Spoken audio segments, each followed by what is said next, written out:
Thanks for joining, folks. We are going to get started at 12:03, so just hang tight.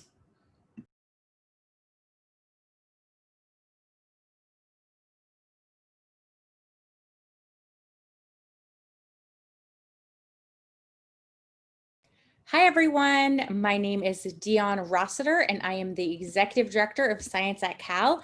And I just want to introduce everyone here today for Midday Science Café, our October Halloween edition. You can see I'm wearing my skeleton earrings just for you all. We have a really great theme that goes along with Halloween in October, the Unsolved Mystery of Dark Matter, featuring Vetri Velan and Sinéad Griffin. We are going to start today with a land acknowledgement, We want to recognize that Berkeley sits on the Huchun territory, the ancestral and unceded land of the Ohlone people. The success of the historic and sovereign Verona Band of Alameda County. This land was and continues to be of great importance to the Ohlone tribe and other familiar descendants of the Verona Band. Every member of the Berkeley community has and continues to benefit from the use and occupation of this land since the institution's founding in 1868. By offering this land acknowledgement, the Berkeley community not only recognizes the history of the land on which we stand, but also recognizes that the Ohlone people are alive and flourishing members of the Berkeley and broader Bay Area communities today. So with that, I'm just going to introduce Science at Cal. If you have not heard of us, welcome. It's so great to have you. We celebrate science through public programs like science cafes and lectures and festivals and panels and much more. We're so happy that you joined us for Midday Science Cafe. You can learn more about all of our programs by signing up for our listserv at scienceatcal.berkeley.edu. You can email us, you can follow us on Facebook, Twitter, Instagram, you name it. We have a bunch of programs next week in collaboration with the Bay Area Science Festival, so we hope that you join us for those as well. Just to let you know, we are going to have each one of our speakers talking today, and what we really, really value during these conversations is that they're exactly that, they're conversations. So what that means is I want lots of questions coming in from the audience members. So remember, submit your Q&As in the Q&A box, and also this will be recorded. So if you want to watch it another time, we'll make sure to post it and send out a notice that it is up and running. And with that, I haven't mentioned this yet, but this is in collaboration with Berkeley Lab. So I'm going to hand it over to my colleague, Jen Tang at Lawrence Berkeley National Lab. Thanks so much, Dee. Hi, folks. As Dee mentioned, my name's Jen Tang. I'm the Manager for Federal and Community Relations at Lawrence Berkeley National Laboratory. And I just want to talk with you a little bit about what Berkeley Lab is, for those who might not know. Berkeley Lab is actually one of 17 U.S. Department of Energy national laboratories across the country that are tackling the critical scientific challenges of our time. Berkeley Lab is supported by DOE through its Office of Science, and we're managed by the University of California. Since our founding nearly 90 years ago by a UC Berkeley physics professor named Ernest Orlando Lawrence, Berkeley Lab has been dedicated to advancing the scope of human knowledge and seeking science solutions to some of the greatest problems facing humankind. Today, Berkeley Lab researchers develop sustainable energy and environmental solutions, create useful new materials, advance the frontiers of computing, and probe the mysteries of life, matter, and the universe. All of the research we do is unclassified. Our main campus is nestled in the Berkeley Hills northeast of the UC Berkeley campus, and we employ about 4,000 people, 1,700 of whom are scientists, engineers, and faculty members. More than 500 of our employees are undergraduate and graduate students. These are scientists who are just beginning their research journey. Berkeley Lab's proximity to Cal and our close ties to the UC system create a really unique and synergistic environment for scientific discovery. Many members of our community are affiliated with one of the UC campuses as students, postdocs, and professors with joint appointments at the lab. And as you can imagine, Berkeley Lab's relationship with UC Berkeley is especially close, and our institutions have joined forces to advance science on many frontiers. One of the motivations for creating Midday Science Café is to share with you examples of compelling and complementary scientific research from both of our institutions. And we hope you enjoyed today's presentation on dark matter. We look forward to highlighting other science stories in the months ahead. Dee, I'm going to turn it back over to you. Yes, you are. Thank you, Jen. And I am going to turn the screen over to Vetri. Vetri is a PhD candidate in physics at UC Berkeley, studying the use of liquid noble elements, that's helium and xenon, for the detection of dark matter. One of the experiments he works on is the Large Underground Xenon Experiment, located a mile underground in the Black Hills of South Dakota, in one of the deepest gold mines in the continent. Although suiting up for a 10-minute ride down the mine shaft is fun, he also enjoys working at UC Berkeley and Lawrence Berkeley National Lab, where he develops new detector technologies and works to optimize existing detectors. Aside from physics, Vetri is passionate about science policy. He advocates for inclusion of scientific knowledge to guide public policy and for equitable structures within which science can be done. Some issues that he has worked on include taxation of graduate students, federal research funding, and genetically engineered agricultural policy. Very cool, Vetri. In his free time, Vetri enjoys listening to podcasts and exploring the Bay Area. So, Vetri, take it away. Great. Thank you so much for that incredible introduction, Dee, and thanks to everyone who's participating in this for joining, and thanks to all the organizers for having me. So good afternoon. I'm really excited to be here with you all and excited to talk to you about dark matter. It's the subject that I research for my PhD, but it's also a topic that I find deeply fascinating. In fact, if you ask me, I would say this is one of the grandest unsolved problems in all of physics. So let's dive right on in. Before we get to dark matter, let's tackle a simpler question. What is matter? I think the high school definition of matter that you all might have learned is stuff that has mass and takes up space. That's actually a pretty decent definition, so we can start with that. Let's go through some examples of matter. A person is made up of matter. Inanimate objects like the Golden Gate Bridge and the water in the bay and the mountains in Marin County and the city of San Francisco, that's all matter. The sky is matter because all the air is matter and the clouds are matter and the water vapor is matter. In fact, everything on the earth is matter. Not just the earth, everything on the sun is matter too. The sun is a star, as I think most of you know, and so what I'm trying to get at is that when you look up in the night sky, everything you're seeing, all the stars, are matter as well. However, if I take all the stars in the universe and all the planets and all the everything, and I add it up together, it turns out to only equal about 5% of all the stuff in the universe. The other 95% is other things that we call dark matter and dark energy. And one of the greatest problems in physics is that we actually don't understand this 95%. We only understand about 5% of the stuff in the universe. So dark matter is another 27% and dark energy is another 68%. I'll be talking today about dark matter. Dark energy is a fascinating problem by itself. We don't have time to talk about it today, so we can kind of ignore that and just pretend I never said that. So let's move on to dark matter. Then the question arises, what is dark matter? The problem is that's kind of a difficult question to ask and an even more difficult question to answer. And so let's do a different question. Where is dark matter? How do we know that it's there? How do we observe it? And to answer that question, we have to go out into space and think about galaxies. So galaxies are these clusters of billions and billions of stars. They tend to form these disc-like shapes, very much like the Earth goes around the sun and all the planets go around the sun. Galaxies form a similar disk where the stars on the outer rim of the galaxy will orbit the center of the galaxy, and the entire galaxy as a whole will rotate, much as you see in this image or in this animation here.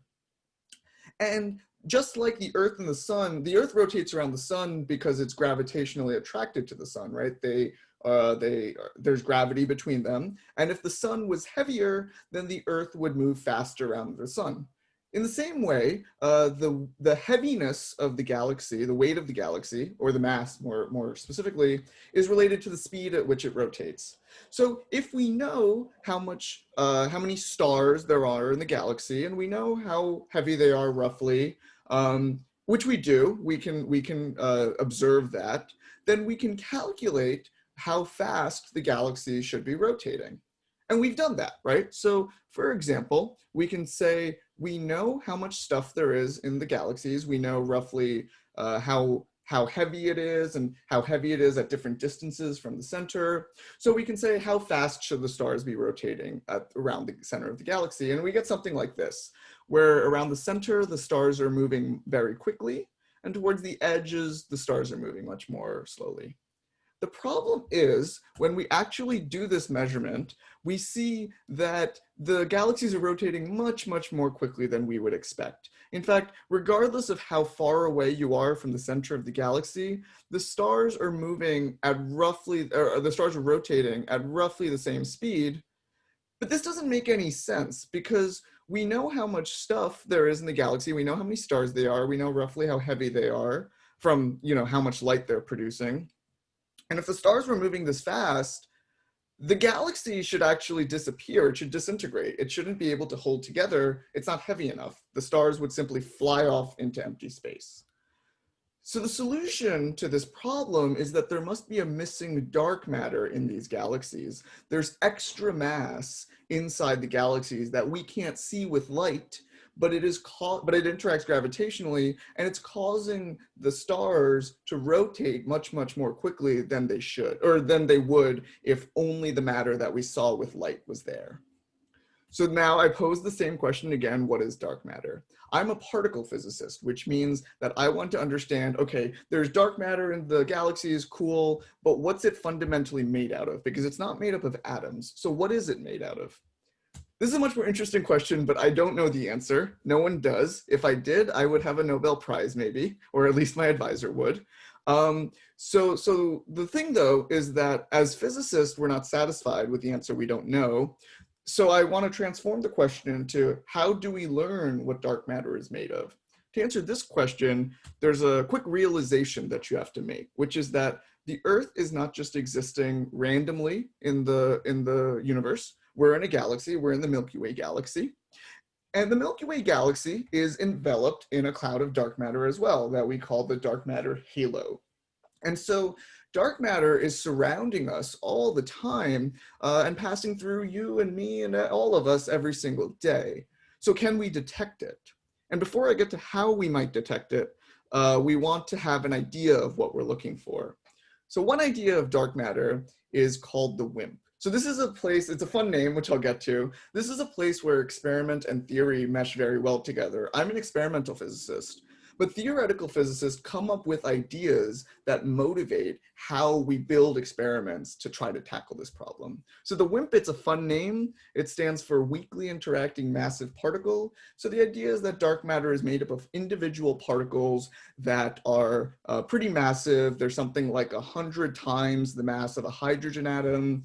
And they are very weakly interacting with other types of atoms and other particles that we know to exist. Okay, so let's try to look for WIMPs. How do we do that?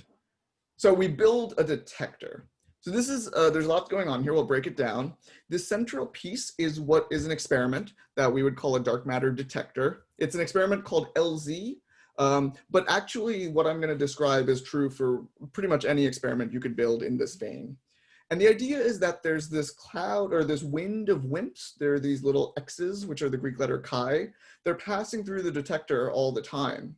And maybe one time a WIMP might interact with a xenon atom. And then we can see, a WIMP might interact with a particle in the dark matter detector, and we could see that. So let's talk about LZ specifically. LZ is a xenon detector. That means it's a chamber of liquid xenon. It's filled with all these atoms of xenon.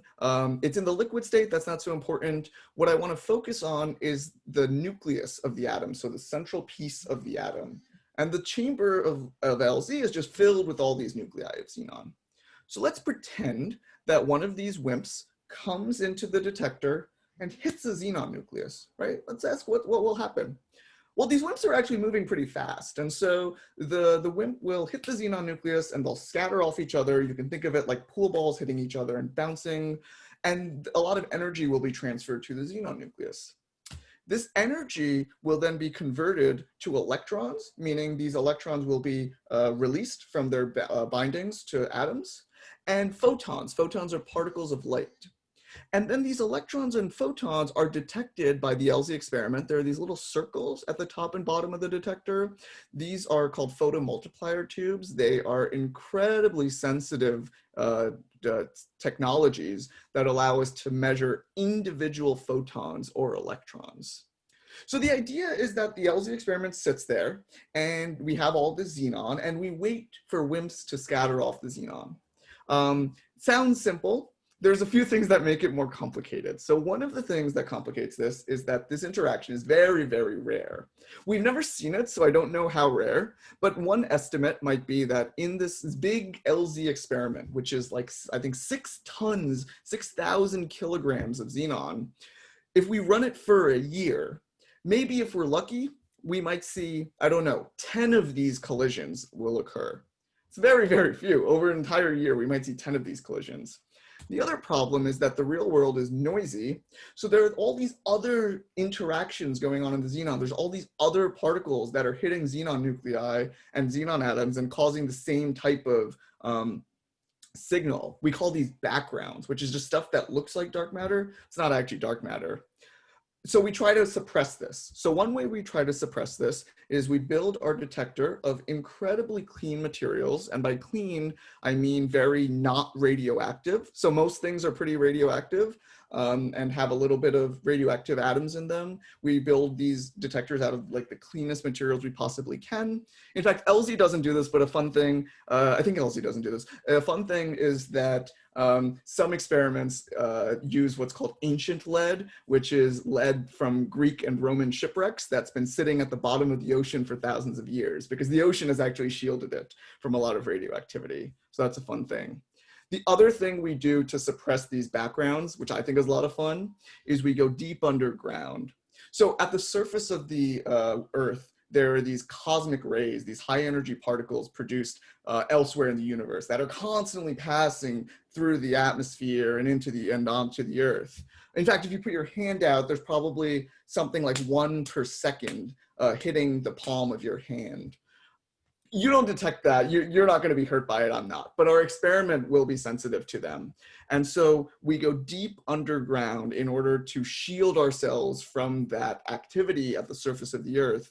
The crust of the Earth itself will actually shield us from all these high energy particles.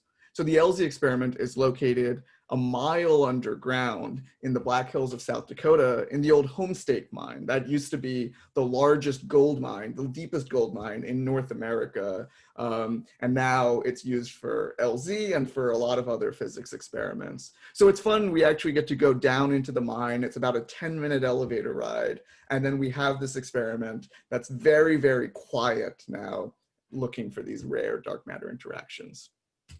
Now, unfortunately, WIMPs are elusive. We haven't found them yet. That doesn't mean we should stop looking. What it means, though, is that we should continue looking for WIMPs because there's still some theoretical motivations that suggest they might be just around the corner. But we should also expand the search. So, for example, in my research, I try to use other elements like helium, and I try to develop other technologies to look for these WIMP interactions. But this is a good place to transition to my colleague Sinéad, who will also talk about looking for new exotic types of dark matter. So I'll pass it all along to Sinéad. Thank you. Awesome. Thanks, Vetri. We have some really great questions coming in on the Q&A, and I just want to encourage people again, please make sure you're submitting your questions and we will get our scientists to answer them live for you. So the first question, why xenon? It's a great question. That's a fantastic question. So from a physics perspective, you can choose any atom you want. You can choose any element you want. WIMPs will interact with them. So then the question becomes, what is easy to build a detector out of? So xenon is good for a couple reasons. One, it's very dense. So it's liquid xenon, and it's about 3 times the density of water, which means that within some space, you can fit in a lot of atoms in a smaller amount of space because it's so dense. Another thing you want is that you would like for the particle you're hitting to be about the same mass as the dark matter particle. And if WIMPs exist, we would expect that their mass should be similar to the xenon atom. So there's a very clean transfer of, they will transfer basically almost all of their energy to the WIMPs. And we can see that much more cleanly if they're of equal mass. Makes sense. Thank you. And so are there any other ways to look for dark matter that are simply just waiting for the dark matter to hit a detector? That's a great question. So yeah, so this technology, or this, I guess, technique of just kind of waiting is called direct detection. There's 2 other things that we do. One of them is called indirect detection, which is that we say that, dark matter might annihilate with itself. So many of you might have heard of what's called antimatter, which is a counterpart to matter, where when the matter and the antimatter meet, they will annihilate and produce photons, which are particles of light, just energy. Similarly, dark matter might annihilate with itself, and so we can look for photons produced by this dark matter annihilation. The second thing we can do is we can try to produce the dark matter ourselves. This is what's done by experiments like the Large Hadron Collider. These are particle colliders. So the LHC, for example, you might have heard of, is this experiment in Geneva, Switzerland, where you take particles, typically protons, and you collide them at incredibly high energies, just like insane energies. And what you can do when that happens is you can convert the energy of the collision into mass, just through, E equals mc squared. And we expect that some of the massive particles that are produced by these collisions might be dark matter. So an experiment like the LHC crashes these particles together, protons, they crash protons together, and then they look for if dark matter is among the remnants. They haven't found it either, but they continue as well. That's awesome. And it's pretty cool you get to use the word annihilate in your science communication vernacular. Absolutely. All right, we are going to give the floor to Jen Tang now to hand it over to Sinead. So thank you so much, Vetri. That was wonderful. And keep bringing in those questions, everyone. We got a ton we got to get to during the Q&A. I'm so excited for that.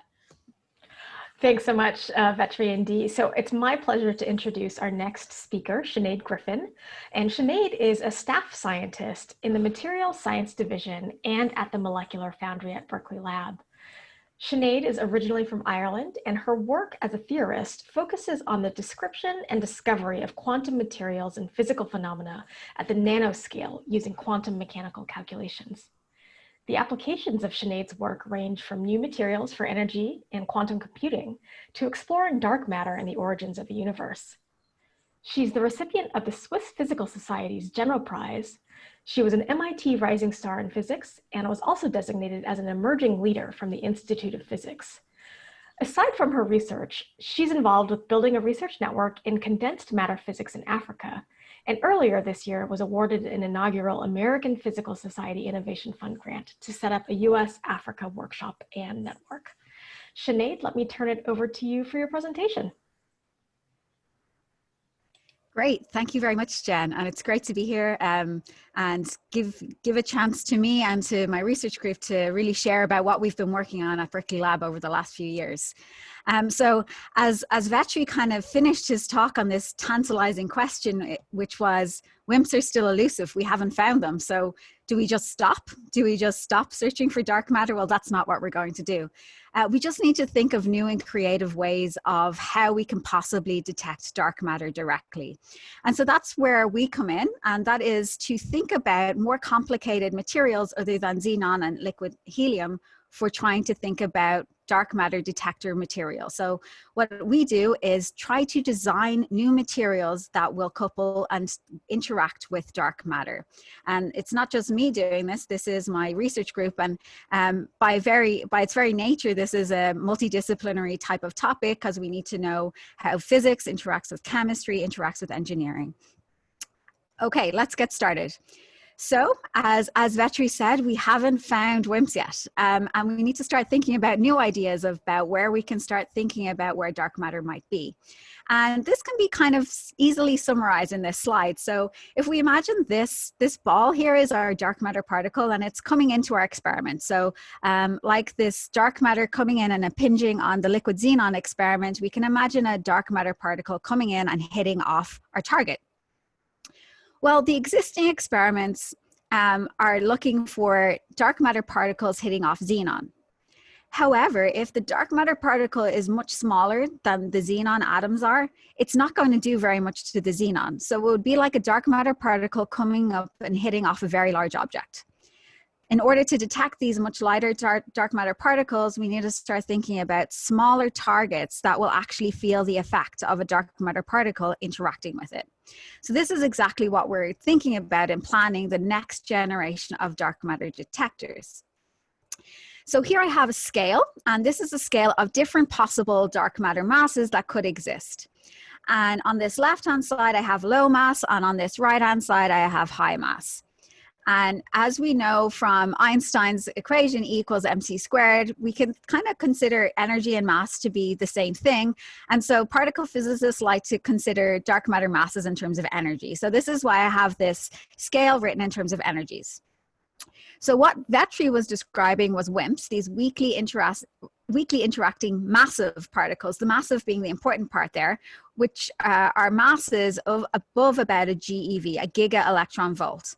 But we haven't found these yet. And if dark matter isn't that heavy, we need to start thinking about looking for dark matter masses that are lighter. And this is called low mass dark matter. So it's dark matter masses that are lower than this WIMP dark matter mass of this range between an MeV and a giga electron volt.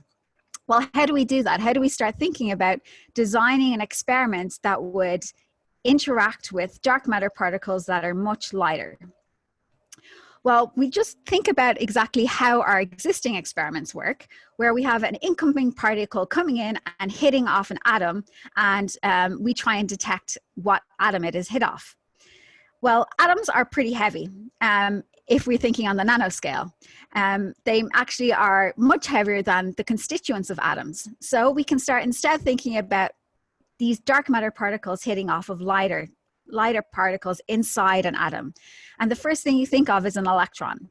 So one of the existing experiments, proposed experiments for detecting this lower mass dark matter is rather than hitting off the full nucleus, the full atom, we actually try and measure how dark matter particles hit off just electrons. So a dark matter particle comes in, hits off an electron, and then we try to detect that directly. Another idea is to start thinking about how dark matter interacts with something called phonons. And these phonons are the name for atom vibrations in crystals. So here's just a picture here of a very large crystal. And inside these crystals, you have something called a phonon. These are where the atoms actually move together inside the crystal. And they come in two types of flavors. So there's something called an acoustic phonon and an optical phonon. Acoustic phonons all move together, so they all interact and move together in the same coherent vibration, whereas optical phonons move out of phase, so they move against each other. And the reason that I'm telling you about these two different types of phonons in crystals is that actually different types of dark matter will interact with these different types of phonons in different ways. So allowing us to predict and understand how dark matter interacts with these different types of phonons allows us to start thinking about the next way we can start detecting this low mass dark matter. So how would this work? Well, here we have this dark matter particle coming in and hitting off our crystal, and this causes these phonons to start passing through the material, these atomic vibrations to start passing through the material. Now, what we need to do now, and what my group does, is actually design materials that have the right properties that will interact with dark matter. You can see here, this is a little bit more complicated than the xenon experiment where we only had one type of atom. We only had xenon. In these materials, we have at least 2 types of atoms. And so what we do in my group is decide what atoms we're going to put in this crystal and where the atoms should go in order to maximize our probability of detecting dark matter using this sort of crystal. But how do we do that? So as a solid state physicist who designs materials, we really have a huge playground of elements to play with. We actually have the full periodic table. And so the periodic table to someone like me who designs materials is really like a set of Lego bricks. Each different type of element has a different feature that can help us in design materials that have the properties that we want them to have. Now, we can't just shove a lot of different types of elements together and hope they do something interesting. There are, of course, rules that go into saying what types of elements can be combined together, exactly like how you build, a Lego brick house or a castle. And so we build materials and we design materials using these fundamental building blocks. And one way of thinking about it is that you can combine these elements together to make something functional. So here's just a very simple example where you can combine them in a very obvious way to make something that you'd expect in the end. However, what we really want to do is the inverse problem, which is far more difficult. We want to take a set of properties that we want our material to have and somehow figure out what elements went in there to get that property inside the material. And this is what I call atomic engineering. So how do we design a material with the properties that we wanted to have from the very beginning? And this is really the problem we're solving, is how do we take the basic building blocks, the periodic table, and really design something that has superb properties for the particular application for detecting dark matter. Okay, so this is how we do it in real life. In the center here, I have a crystal structure. This is a crystal. These different balls are different types of atoms. So once we've decided what we think will be the ingredients for a good dark matter material, what we do is use quantum mechanical simulations and high performance computing to solve the equations that describe these materials. What that means in effect is that we try and figure out why the materials do and why the materials behave as they do. So what are the atoms doing and what are the electrons doing in the materials? Because once we understand how the material is behaving, then we can understand how the material would behave if dark matter interacted with it. So once we have a really accurate description of our material, then we can actually go into perform experiments on it. But I'm not talking about experiments in the lab, I'm talking about experiments inside the computer. So we can do in silico experiments by performing calculations of the material under different types of conditions.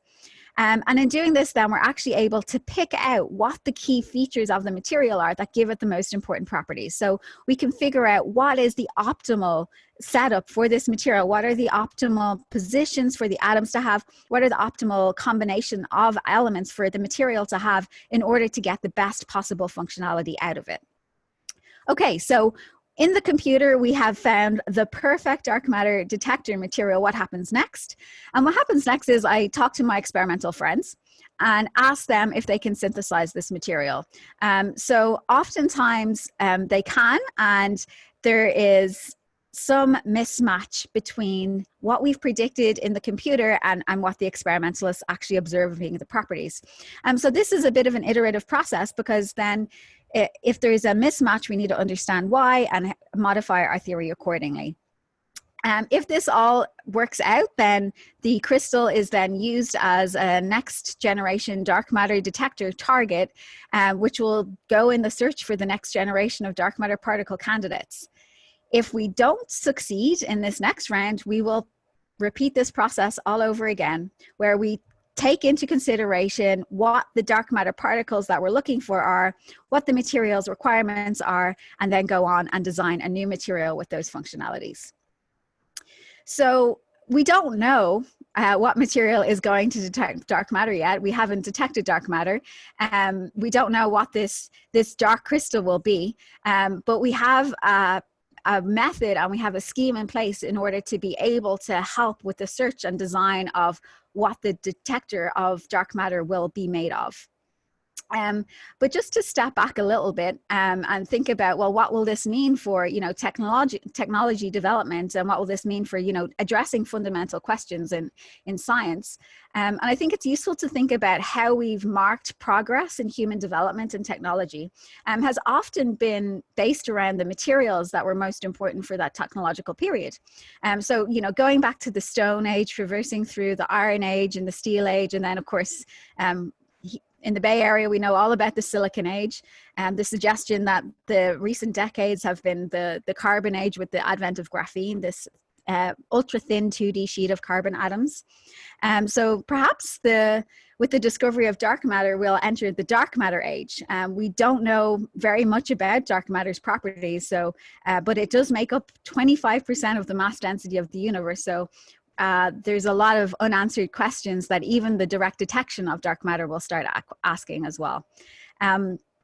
Perhaps it will have direct technological implications, as many of the technologies and many of the materials that have gone into searching for dark matter have been beneficial for things like quantum computers and microelectronics, and who knows what other applications and fundamental questions will be answered as we continue to search for dark matter. Thank you all for your attention. Sinead, thanks so much for that presentation. That was really fascinating. Before we bring Vetri and Dee back, I've got a couple questions for you. So my first question is, are there other applications for the dark matter materials that you're researching? Sure. So this kind of was teased on my last slide, where I have this picture of a quantum computer. So this is actually a dilution refrigerator, which qubits, which are the fundamental building blocks of quantum computers, these go into to keep them really cool.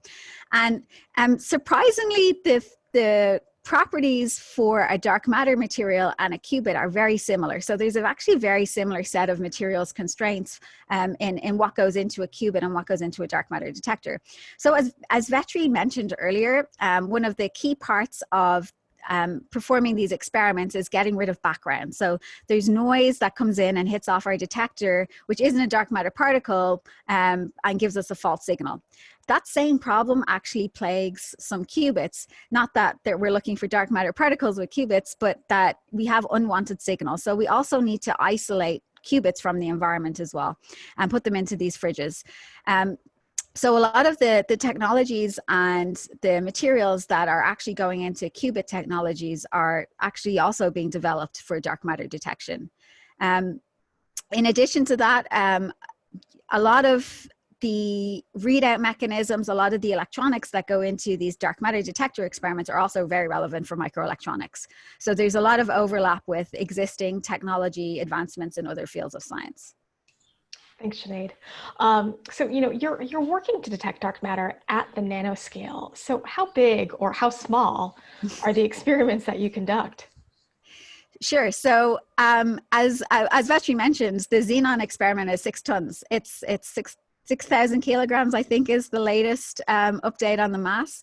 Well, we actually win in going to the nanoscale. And the reason is, Vetri also mentioned that they use xenon because it's really dense. So you want to pack as many atoms into the same place as possible, because that increases your probability of scattering in your experiment.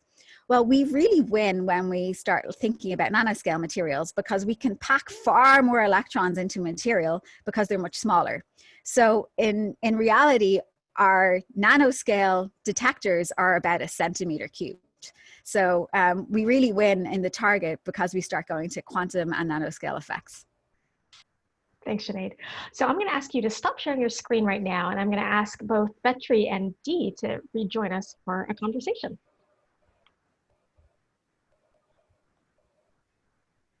Hi. You guys have some great questions coming in. I want to encourage you to keep them coming, but there seems to be a lot of themed questions around WIMPs. I've counted like 4 or 5, 6 of them. So maybe we can go through those. Does that sound like fun? Yeah. Let me see. Okay. Why do people look for WIMPs if there's so many possible types of dark matter? Do you want to go? I was just saying, you go first and I go after. Okay, So sounds good. So yeah, great question. So there are so many types of dark matter that often what ends up motivating which type we look for is both what type of experiment can we build, and like what other problems in physics can we solve with this particular type of dark matter model. So for a WIMP, for example, it's easy to build an experiment to look for WIMPs. We've been doing it for a long time at this point. And then if you had a WIMP, there's different ways theoretically that you could have a new model of physics that has a WIMP in it, but many of them will solve a lot of other problems in physics that we have. There's also a fun thing called the WIMP miracle, which is that WIMPs are actually a pretty easy addition to the current understanding of particle physics we have. You don't have to twist a lot of things to add them, but it turns out that if you add them, there's this miracle where where a WIMP would exactly match with the fraction of dark matter that needed to annihilate over the course of the universe's existence for the current density of dark matter. Yeah, I would just add that as Vetri said, you know, a lot of this is actually driven by what technology is available to us, and it's easier to look for the bigger things first. So it's much easier to look for weakly entering massive particles, like I showed you on that mass range, than it is to look for the really small particles. So part of it is really driven by what technology do we have and which technology is going to be available in the short term. So is WIMPs just a way to categorize the bigger dark matter? Because one of the questions is, how do you know how much mass WIMPs should have? Kind of, not exactly. So WIMPs Okay. are a pretty generic category. A lot of things can be counted in them, but they do have a few criteria that they have to meet. So like weakly interacting is not, it's not weak in the colloquial meaning of the word weak. It's weak in that there's a specific force in our current knowledge of physics called the weak nuclear force. It's a very specific thing that we know exists. Mm-hmm. And so weakly interacting means that that force is responsible for communicating between dark matter and normal matter. And so if you add that criteria, then you have an estimate on like what mass the dark matter particle can have and, you know, meet those requirements. Okay. So it's like an extrapolation of what you know to what you need to have to have that result. Oh, great. And then there's two questions about what if WIMPs don't exist? At what point do you conclude that WIMPs probably don't exist? What if they don't exist? Questions about like just being wrong about WIMPs. I think that's a fun one for you. Well, then I'm in business, right? So, so I think the WIMP search hasn't come up with anything yet. But whenever we do eventually detect dark matter, we will be looking to use the same types of technologies to find out more information about what properties it has. So it's not a waste of time in developing this apparatus and trying to think about what it can tell us about dark matter. I don't know, Vetri, when do you think you'd call it quits on WIMPs? So I would go to something called, it's a fun name and I don't want to spend too much time describing it, but there's something called the neutrino floor. Although within the last few weeks, there's been a movement to call it the neutrino fog instead. Anyway, there is a point at which you build detectors and they're like really sensitive. And in fact, they're so sensitive that they become overwhelmed by this cloud of particles passing through us called neutrinos. So I was mentioning these cosmic rays that are passing through us, and that's true. But there's a lot more neutrinos passing through us all the time. There's something like, I think it's 100 trillion neutrinos passing through every square centimeter of your body every second. And those are like super, super weakly interacting. You never notice them, but at some point your WIMP detector becomes so sensitive that it becomes swamped by the signals from these neutrinos. And then it just becomes basically impossible to like look for WIMPs beyond that. So kind of as Sinead was pointing out, like it's a lot of it is technology driven, you know. Jen, you want to take over with some questions? Yeah, definitely. So we've got some great questions on WIMPs. We've also got some really technical questions for these scientists. So I thought maybe we could take a stab at some of those. So here's a question for, I think, both of you. If dark matter communicates with ordinary matter through gravitation only, what is presumed to be the recoil mechanism that would operate in the various detectors that you've discussed? So I would say we do. So gravity is the primary way that we estimate how much the dark matter is interacting with our targets, and this is precisely what gives the design criteria for the material. Because if you even think about like hitting two things together, right? You've got, you know, two billiard balls coming in and hitting off each other. Well, if they're only interacting with gravity, then the only thing that they can transfer is momentum. So that's exactly what determines what the type of target that we put in the detector is. Now, there are other more exotic models for dark matter, though, that interact with other types of forces, like Vetri was mentioning the weak force. And then there are other even more exotic ones where there's something called a dark photon model that also gives extra requirements on the dark matter detector target. Do you have anything to add, Vetri, that I've missed? That's really good. I think I'll just add that I'm familiar with a couple groups that are looking for certain types of dark matter where like they just have basically like a pendulum that's like super precise, and then they just look for deviations in it from dark matter particles passing by it and, you know, interacting gravitationally. But I mean, it's I mean, I hope they succeed, but you know. So you mentioned briefly the weak force, and we've got a question coming in. So the weak force is connected to radioactivity. And does this offer a foothold into their detection, since they would be presumably highly sensitive to radioactivity? Yeah, that's a good question. So the weak force is related to radioactivity, but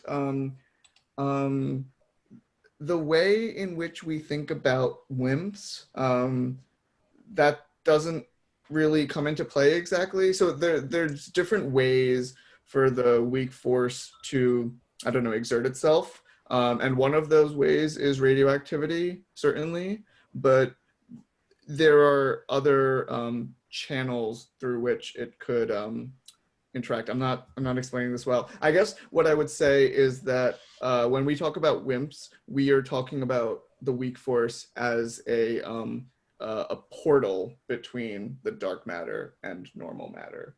So it can talk between them. Yeah.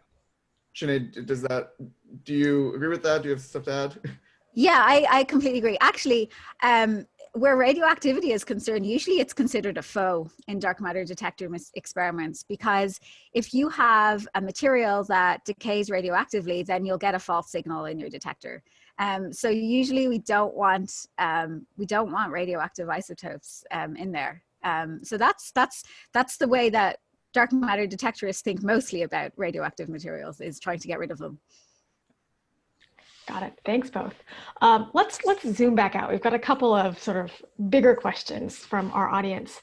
One person asks, has the idea that primordial black holes may compromise a significant component or all of dark matter been fully ruled out? I don't think so, right? I think it's been like largely ruled out, but it could still make up a small fraction. Yeah, right. I don't think it can make up everything that we see, but it can still, it can comprise a large amount of it. Yeah. Thank you. Let's see. So I have some questions. Sure. Do you want me to? Go ahead. Yeah. I was like, I'm doing this like grouping of questions, and there's two that I really like. And you've kind of hit on this, but maybe we could say it explicitly. If there's supposedly, I love the word supposedly, there's so much dark matter supposedly all around us, why is there such a low probability of interaction, or why are there so few hits on the xenon detector? So both of you, what's going on? So a big, I mean, it's sort of the answer is also in the question, is it just doesn't interact very strongly with normal matter. And that's why it's called dark. It's called dark because, you know, we can't see it, but also because it just doesn't interact with our normal matter very much. And so how often we see a signal in a dark matter detector depends on how much of the detector is there, like, so how much stuff there is for it to interact with, but also the strength of the coupling. So how much do these two things, dark matter and normal matter, like to talk to each other? Now, we can think about, okay, well, if we design an experiment, they're the two things that we could control for. Well, we can't really control for now the interaction between dark matter and normal matter because that's fixed by nature. So the only other thing we can really control at all is the size of the detector. And that's where Vetri's huge xenon experiment comes in, because if you try and make a huge detector, then hopefully the probability of having a signal will be big enough for us to detect. Yeah, I don't have anything to add.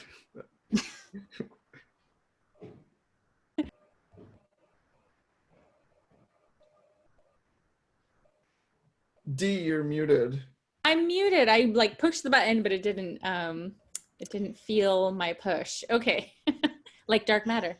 Okay, so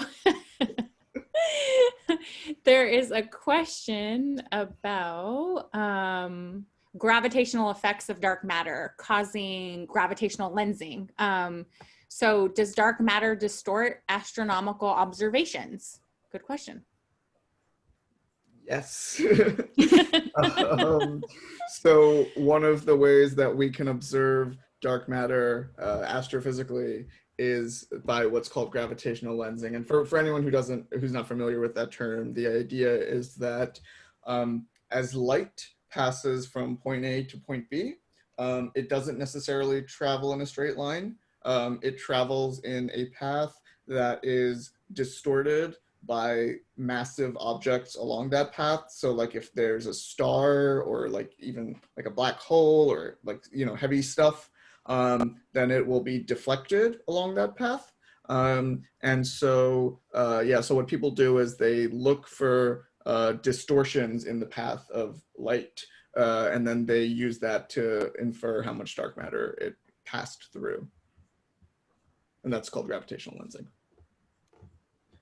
Great. So there are actually more questions about WIMPs. I kind of wanted to like do the WIMPs thing and then move on, but we're going to come back to it.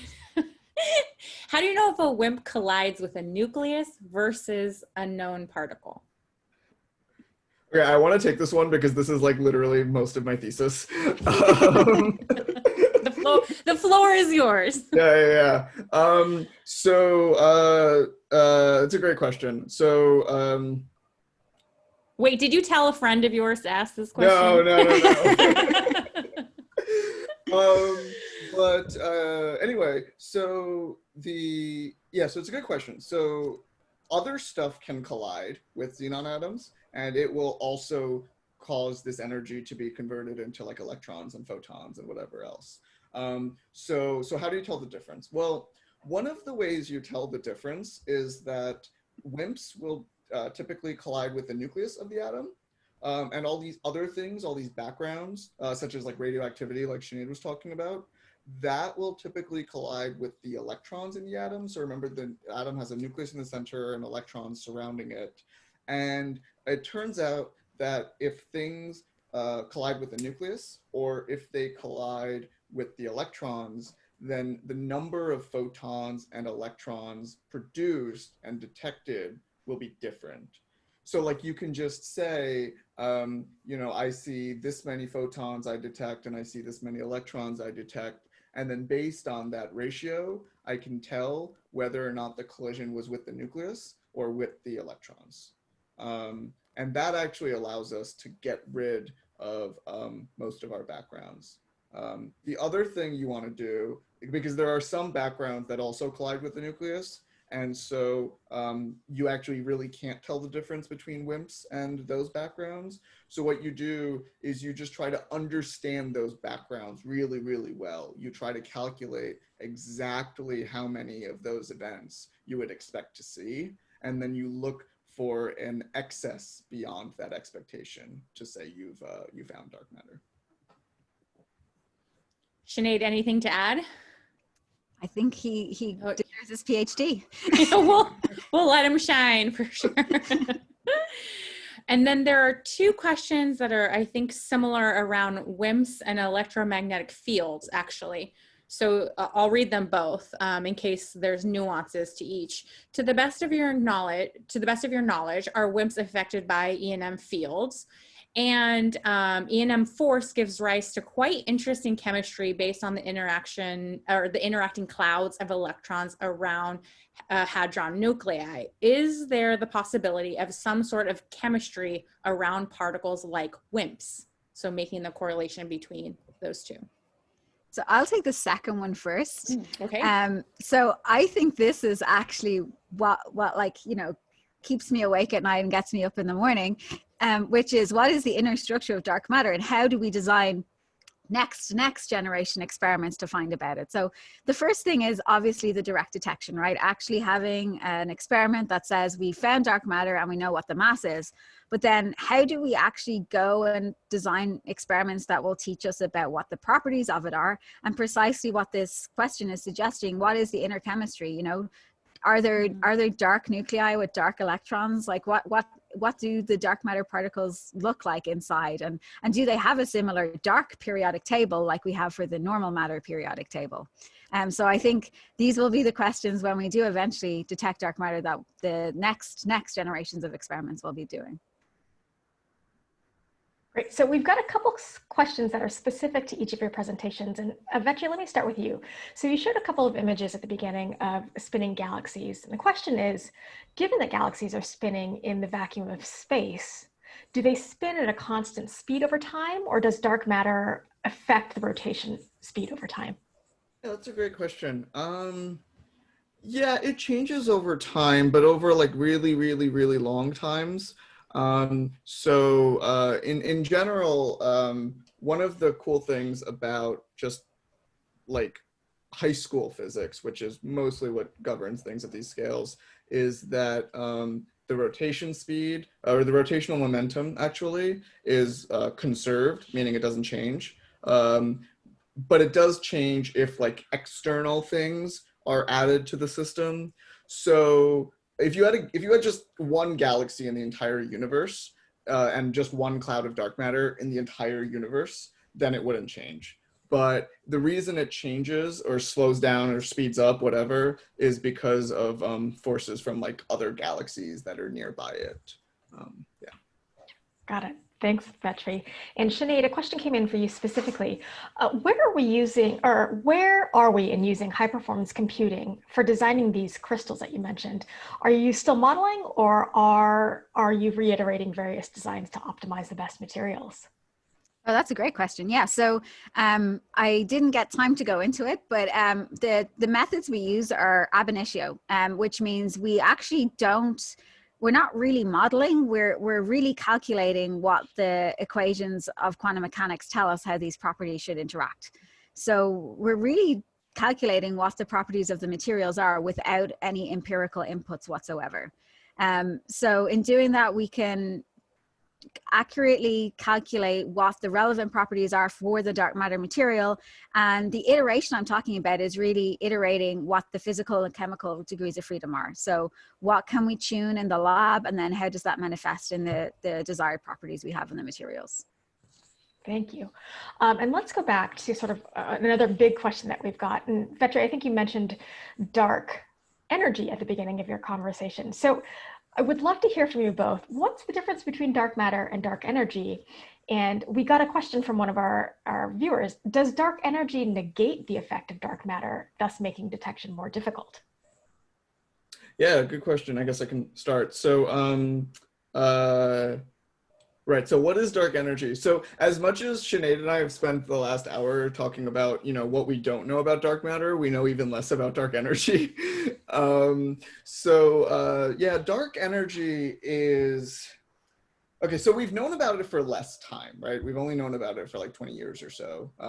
But dark energy is this other form of energy in the universe that causes the universe's expansion to get faster.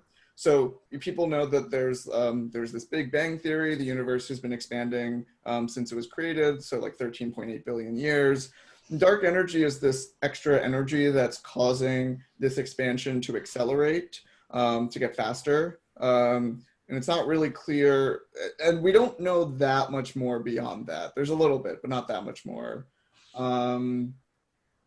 Yeah, and then Sinead, do you want to take the other part of that question? Which was why aren't we detecting dark energy? Well, and I think how do they so, each other? Well, I hate to come back to the same answer, but we just don't know very much information about dark energy. So that's why the existing searches and there's a larger proportion of people looking for dark matter because we have, a route to detecting it directly through these different types of experiments. Great, thanks both. So continuing on the theme of dark energy, somebody asks, they've heard that dark energy has been described quite simply as anti-gravity. So first, is there any truth to that? And then let me ask another question around this. Could it be that the universe we perceive is just a side phenomenon of dark matter and dark energy? And is the universe populated by dark objects, planets, stars, and beings? And to add to that, are the people researching this trying to figure out what is light matter or light energy? It's a lot of questions. Yeah, sorry.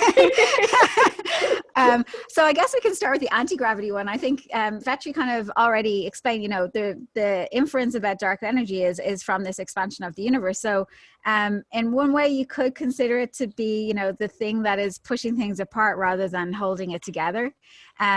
Now, for it to really be anti-gravity, it would need to have other properties. But in one approximation, that's a way of thinking about it, is that the way we infer its existence is because of the expansion of the universe, the rate of the expansion of the universe.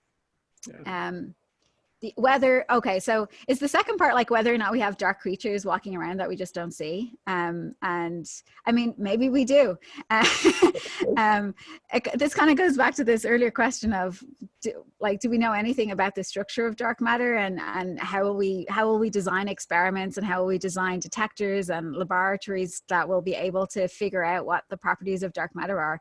So without us even knowing what the inner structure is, can we determine whether or not, we'd be able to form life from dark matter? That's maybe in the realm of science fiction right now, rather than what we're thinking about. But I definitely think they're really fun questions to ask. The one, I don't have anything like productive to add, but the one thing I'll add is that the name that people use to talk about this in the field is the dark sector, which I just think is a really cool name. Yeah, we've got a comment more than a question, but dark spectroscopy, anybody? Exactly, right. Pretty much. All right, so if the problem is that the galaxies aren't rotating the way that we expect, why is the solution to then assume that there's new matter? Why can't we just assume that the laws of gravity are wrong? So there are modified gravity laws that are also proposed to explain these discrepancies between the matter that we measure and the rotations of the curves. So that is a competing hypothesis to dark matter. Yes, like there are modified gravity theories. I think their measurable predictions are fewer, and there are far more constraints on what they could be. Maybe Vetri, you know more about experimental realizations or detection of Mons theories. So it's funny because until a few years ago, I think those theories were mostly dead in the water because their predictions didn't really match the data. And then like a few years ago, there became a few like recent measurements that were a little, made people glance a little bit more carefully at these theories. I think it's still the case that they just have fewer predictions, and like Sinead was saying, the constraints are much stricter. So it's just not using just like a simple Occam's razor thing. Like they're not what you would probably go for. But yeah, there has been a bit of renewed interest in them the last few years. Great, thanks. So does dark matter always cluster around visible matter? And have you observed any masses of dark matter that aren't attached to galaxies? Visible matter clusters around dark matter.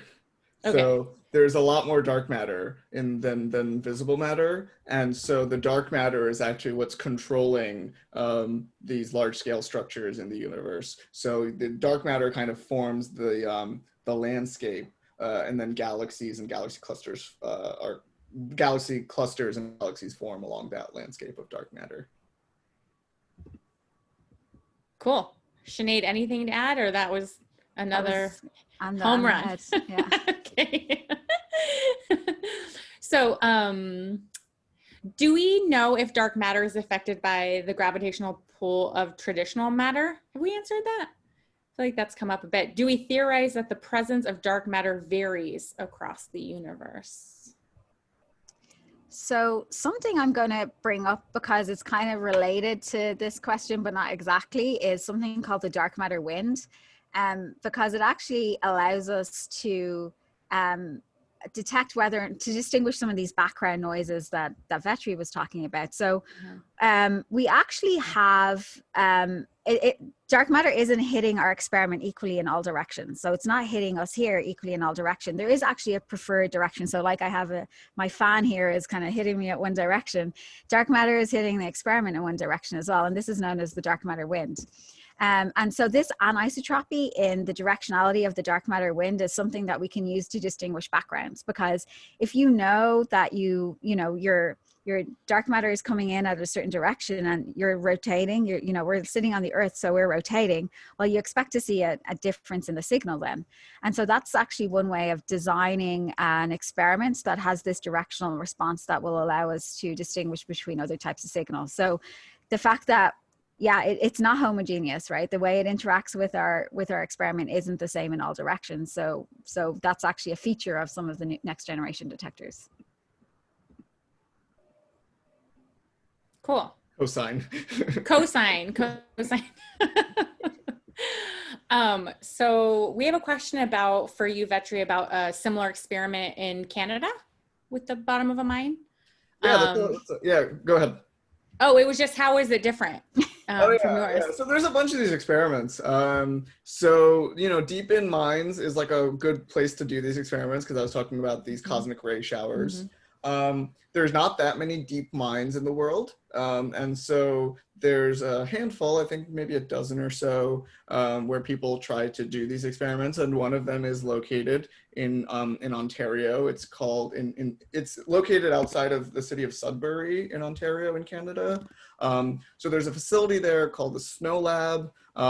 It's actually, the experiments at that facility tend to actually try to study these particles I briefly mentioned called neutrinos. That's mostly what those experiments are focused on, but some of them, I think there's like one that looks for dark matter. And so the question of like, how does it differ, is that I think they just use a different material than we do. So like we use xenon. I want to say they use argon, and they use a different type of technology to sense the photons and electrons and phonons that are produced. So you personally go down in these mines? Yeah. Is it scary? This is now me. This is now me asking questions. It's kind of fun.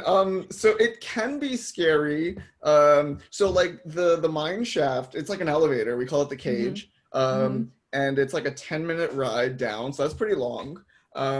In theory, it could be pitch black. But typically, like someone will turn their flashlight on. So like everyone's wearing a helmet with one of those like flashlights on this, and like usually like a few people will have their flashlights on, so it's not too bad.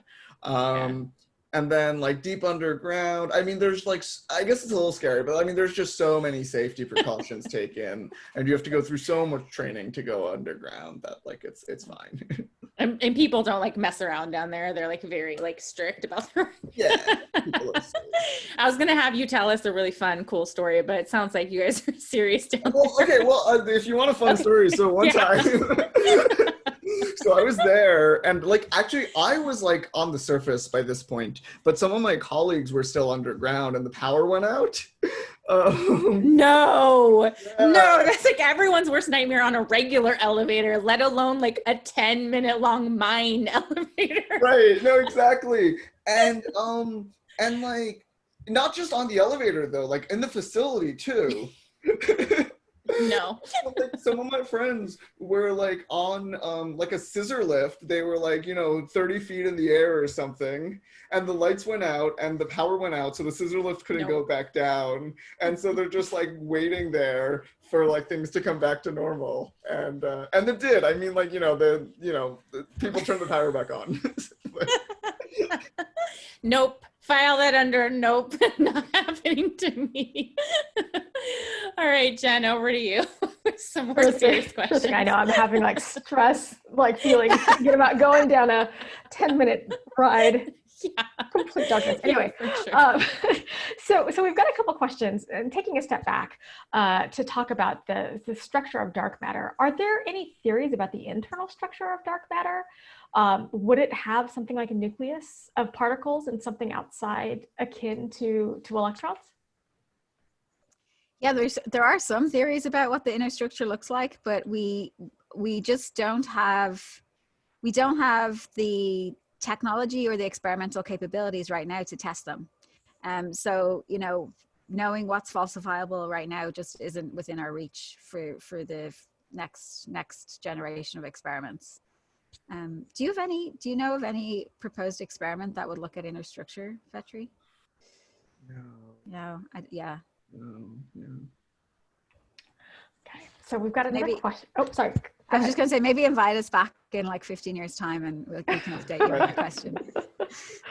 All right, so now we've got a question. Maybe you can educate us. Can either of you explain what axions are and how they fit into the search for dark matter particles? So I can start. So I was kind of a little cheeky in showing you that range of masses because I said we have WIMPs here and we're just going a little bit lighter and we're in this kind of light dark matter range. But actually there's a much lighter dark matter candidate called the axion. And rather than interacting like a particle, it interacts more like a wave. Because of this wave particle duality from quantum mechanics. And because it interacts like a wave, it means that we really, really need to rethink what our detection scheme looks like because we're trying to detect a wave rather than a particle. So it isn't the same experimental setup where we have a particle coming in and hitting off something and then we try and measure the recoils. What instead we're looking for is resonances. So does this wave resonate with an experiment that we have in the lab to detect this type of property of the axion. There are already existing experiments looking for axions. So this isn't a hypothetical experiment with a hypothetical particle. These are things that people are already looking at. So there's 4 or 5, I think, right now in operation. Yeah, ADMX and Casper, there's quite a few of them. But we're still thinking, again, same problem. We're still thinking about new ways of both improving the existing experiments and thinking of new ways of actually detecting axions. One fun thing I'll mention, so this is kind of getting a little into the weeds, but actually it's a fun problem right now in the field. So I mentioned there's this experiment LZ, and then there's one of the primary rivals of LZ is actually called Xenon, like the name of the experiment is Xenon, it's also made of xenon. And earlier this summer, Xenon reported that they saw an excess of events at low energy. So I was talking about like you have all these background predictions and then you look for events beyond that. And they saw a small excess, and it's definitely not dark matter, but they theorized that one of the possibilities for explaining this signal is from axions, actually, from axions that are actually produced by the sun. So like, it's not, I mean, it's not such a striking result that like, it's not like conclusive, but it's just like, it's just a small bump that people are trying to understand better. And when we build like bigger experiments, when like LZ turns on, for example, LZ will be able to check this to see if we see the same signal. Got it. Thanks both. Let me ask one more question for you guys. So if antimatter is repelled by gravity, could that explain the accelerated inflation of the universe without needing to hypothesize about dark matter? So antimatter is not repelled by gravity. Okay, that is good to know. Yeah, so antimatter has positive mass, and so is attracted in the same way that normal matter is. Yeah. Got it. Thank you. You know, we're getting close. Wow, we're actually past 1:15. So I think we might wrap up. Dee, how do you feel about that? I feel good. I like the question of how long, what's the longest time you spent under the, in the mine, Vetri, going back to them. Oh, I mean, not that long. I think like the shifts are like, I don't know, like 6 to 8 hours. What? You said not that long. That sounds not that long. I mean, it's like a work day. You go in the morning, you bring your lunch, and then you leave in the afternoon. I was just gonna say, if you're eating meals down there, like, that's a long time. Yeah. Don't you have a mining license, or do you still need one? No, I don't have a mining license. Okay. No. There's like, you have to have like trained like miners and electricians, and yeah. So they go with you. They go with you. Yeah. Oh yeah. Mm-hmm. I lied. There's one more interesting question that brings string theory into this conversation. So maybe this can be our last question. Yeah. String theory predicts 11 dimensions. Has any work been done on theorizing a relationship between dark matter and dark energy and these other unseen dimensions as an explanatory model?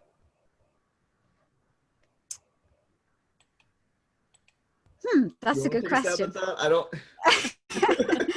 Now the audience is just stumping us, right? Has there? I'm sure there have been people who have looked into this.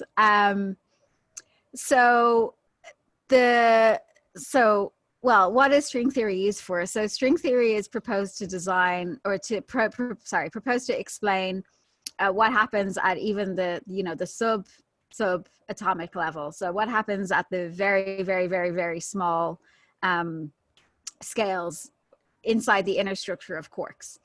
And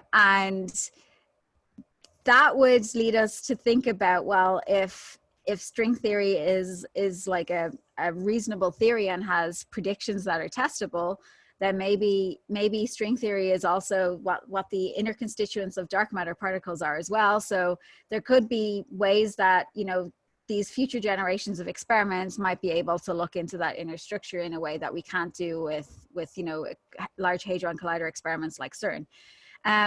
That is very, I would say this is a very, I'm hedging my answer in that string theory hasn't had very many testable predictions to date. So this is the problem with linking any sort of predictions of string theory with the types of experiments we're actually able to perform right now.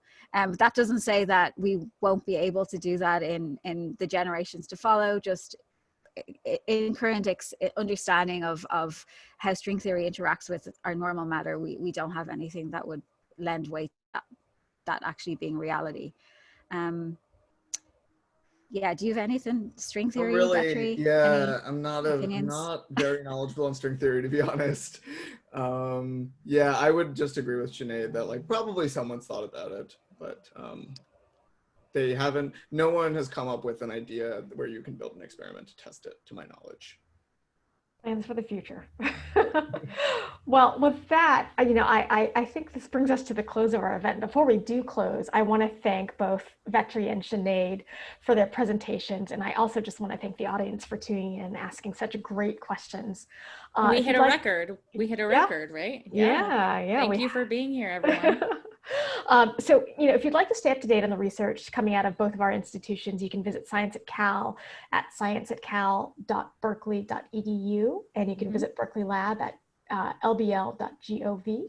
So once again, thanks so much for tuning in. I hope everybody has a great afternoon. We'll talk to you soon. Thanks, everyone. Thanks, everyone. Thank you.